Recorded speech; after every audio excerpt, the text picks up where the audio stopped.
Bonjour à tous. Si je vous dis amour, si je vous dis en bandoulière, si je vous dis rescapé, si je vous dis bijou, vous allez me dire voilà de très beaux mots de la langue française. Eh bien, vous aurez raison et vous aurez tort, parce que oui, ce sont des mots de la langue française, mais ce que vous ne savez peut-être pas, c'est que tous ces mots nous viennent en réalité de nos langues de France, des langues régionales. C'est l'objet de ma lettre d'information de cette semaine sur le bout des langues, sur l'Express, et je raconte quelques-unes des histoires de ces mots. Alors, prenons amour, par exemple, qui est un mot qui symbolise quasiment les Français, peut-être à tort d'ailleurs, mais enfin peu importe. Eh bien, amour, ça n'est pas du tout un mot d'origine française, puisque vous aurez peut-être remarqué que les mots qui en latin se terminaient par or, en français ont donné heure. Si je vous prends flore, ça a donné fleur. Si je vous prends dolor, ça a donné douleur. Et donc amor aurait dû donner ameur. Et d'ailleurs, le mot ameur a existé en ancien français. Pourquoi a-t-il été remplacé par amour?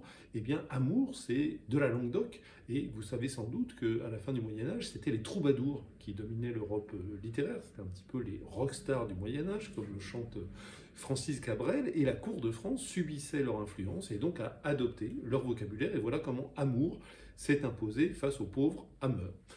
Autre exemple avec en bandoulière, que je trouve très euphonique, très beau, c'est quand même subjectif, je le reconnais volontiers, mais voilà.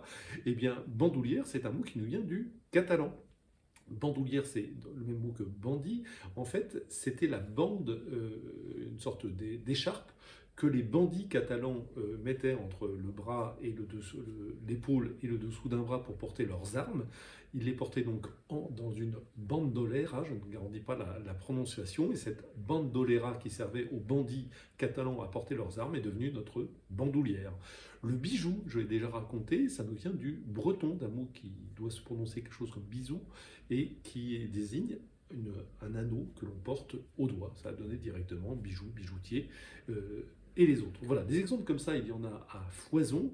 Je les raconte donc dans ma lettre d'information de cette semaine. Je vous y renvoie pour y trouver beaucoup d'autres exemples à l'écrit. Pour la recevoir, c'est gratuit, vous le savez. Vous allez sur l'Express, vous tapez sur le bout des langues, vous allez sur un moteur de recherche, vous tapez sur le bout des langues, vous entrez votre adresse et vous la recevez gratuitement et automatiquement chaque mardi. Si vous la recevez déjà, pardon pour la publicité habituelle, pensez à demander à vos contacts à s'y inscrire de telle sorte que cet être gagne des lecteurs et puisse perdurer. Je vous remercie et je vous dis à la semaine prochaine.